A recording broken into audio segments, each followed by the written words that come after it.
We may be seated.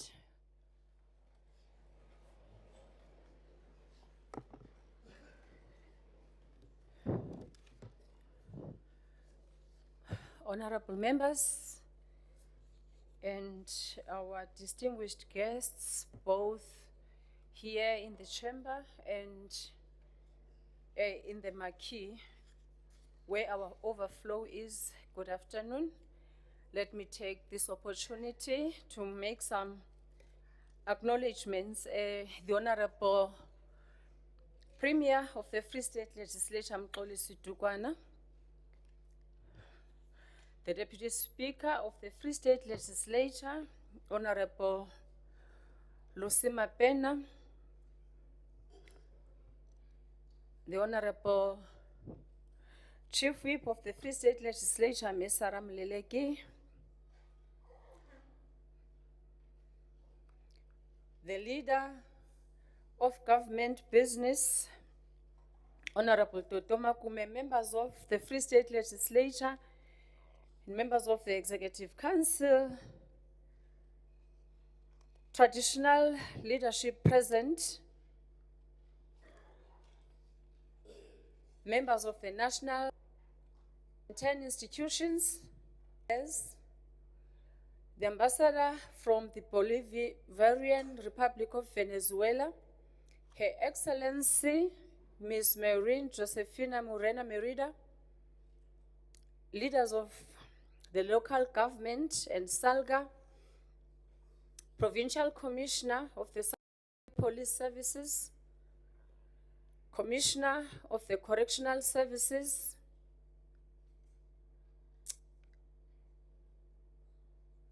our banking institutions, members that we might have here, leaders of government entities, the German legislature and the management team, business leaders here present, civil society organizations, members of the faith-based organizations, media executives, and media houses present, and those covering the sitting digitally. The people of the Free State present here and those following us online and other media where the sitting is broadcasted. The distinguished guests, I welcome you all to the sitting of the Free State Legislature this afternoon. To let the House know that before we proceed, once more, the economic freedom fighters are not here, and I don't know, I did not receive the leave of absence this time around. Honorable members, before we proceed with the business of the day, I wish to inform the House that the business of the House today is also to afford the Honorable MEC for Finance to table the Provincial Annual Budget for 2024-25 as required by Section 27, Subsection 2 of the Public Financial Management Act No. 1 of 1999. On our orders, honorable members, we are going to have the reply by that took place yesterday. Honorable members, without further ado, I will now call upon the Premier to proceed with the reply on the State of the Province address. Honorable Premier.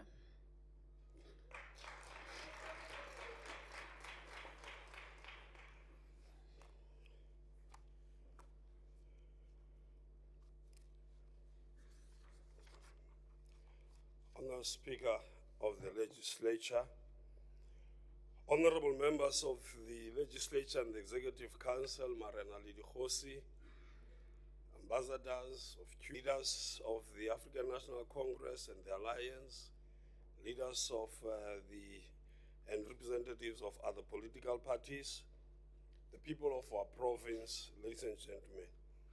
Honorable Speaker, it was in this house last year when we called upon our citizens to become agents of change and contribute their energies to the development of our province.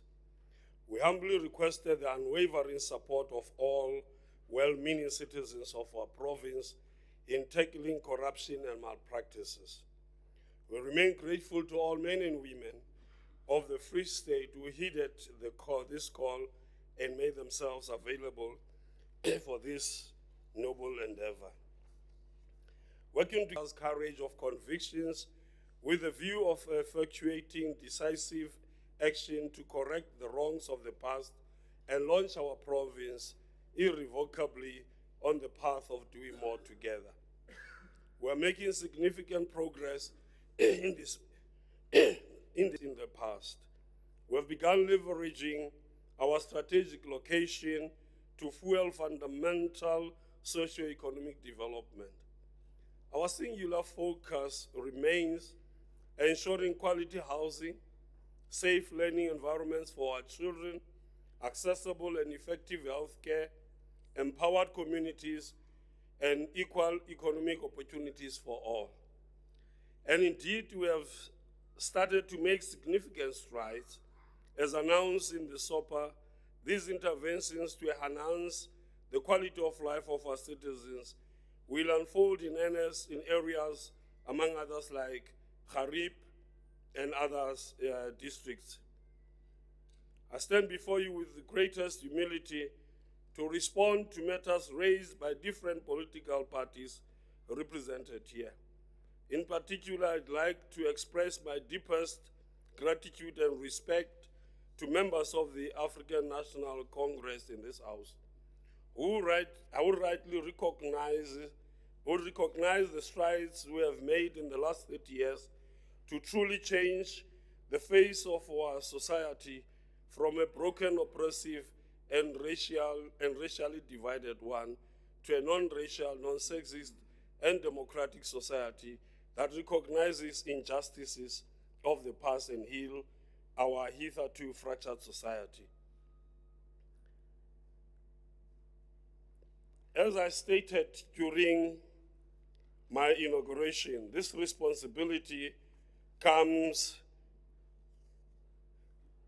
with a profound sense of party political affiliation. Honestly, and all material times, this response will genuinely address all concerns that our people raise, even if some of the parties represented in this House will seek to perpetuate their survival purely on the basis of negativity, pessimism, and cynicism.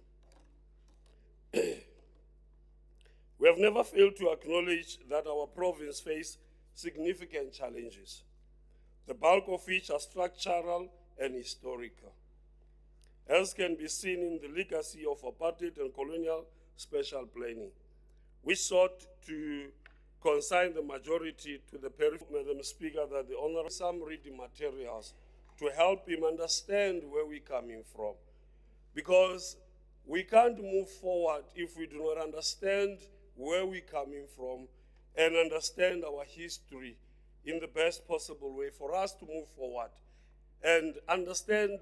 Yesterday, when the members were acting and were actors as a country in 1994,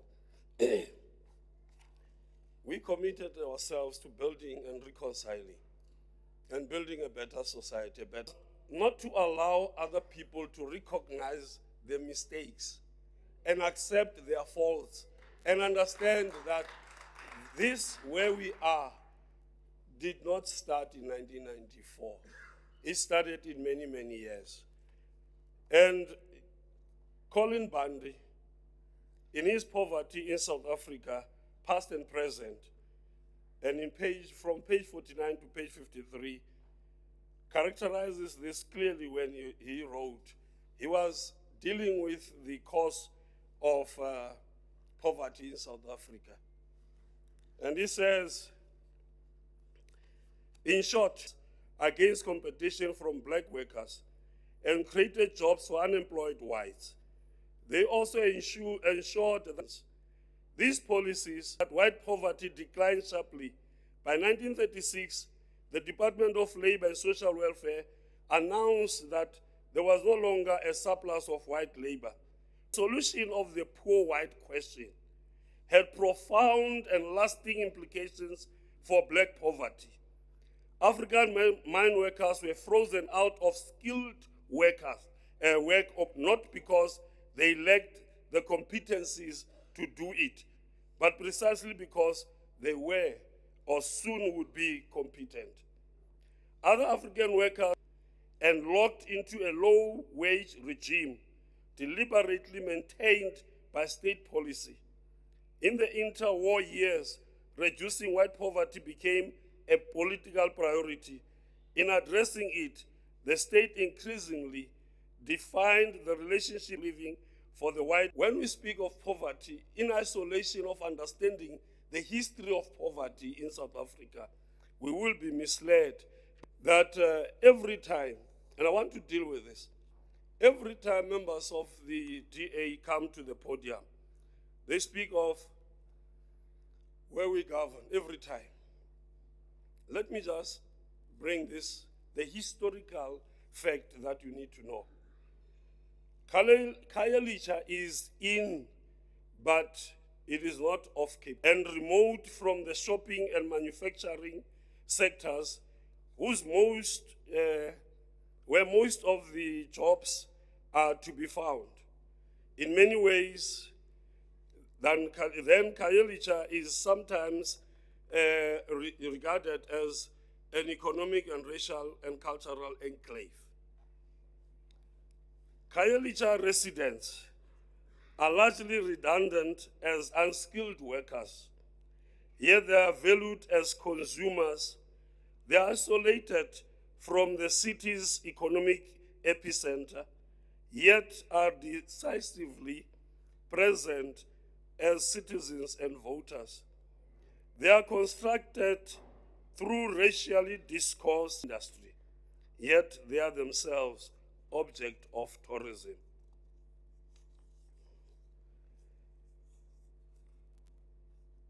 Gruneber, Ralph and Henry have powerfully described, saying, and the ways in which its present-day racial geography continues to be reaffirmed and reasserted extremes of wealth and poverty and the irreconcilable realities that exist inside of these extremes mark everyone each day in ways that are not always clear, conscious or visible.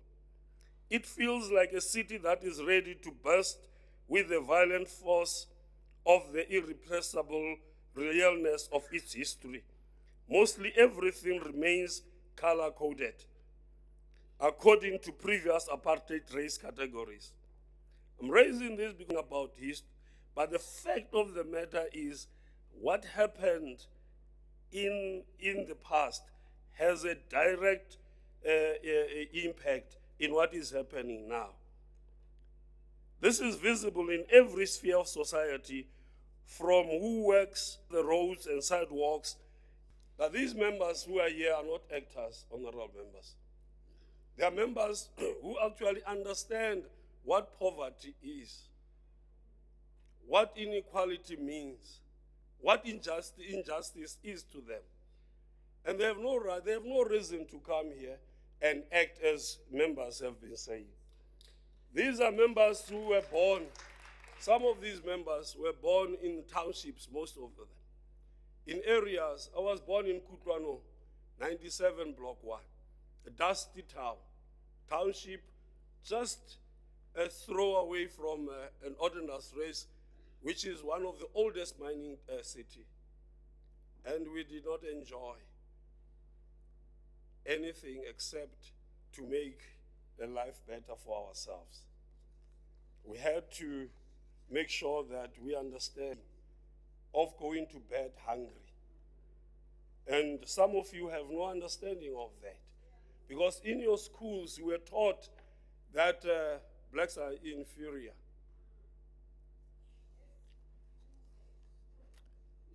I'm going to tell you about the speech in 1985, on the 18th of August, from P.W. Botha.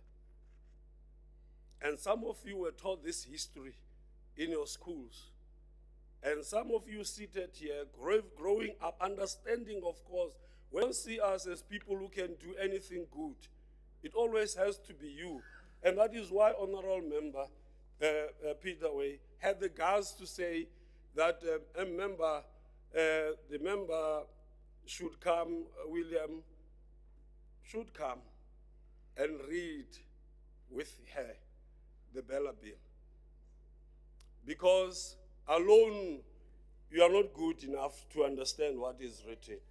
But we are only good when we are taught, and there is a white person who has to read. These are some of the things that we've got to get out of our system. But you keep bringing them in the house. You keep creating any situation that we are inferior. You see us as inferior. And there's nothing else that you see in us. But I will talk to you about this. Well, it was very interesting that Honorable Member Jacobson said the Democratic Alliance shall deal with me outside the African National Congress. I understood what you meant. Of course, physically, that was not possible anyway. That you would not even, but to even think that you would be able to take and separate me from the ANC, outside the ANC, I understand what you meant, whilst Mr. Magashule deals with me from within the ANC. This is what PW and majority, black majorities, we are all minorities. And if you look at what is happening now, what the DA part of the creation of men rule them, and it's not going to happen this time. What remains clear is that he is a very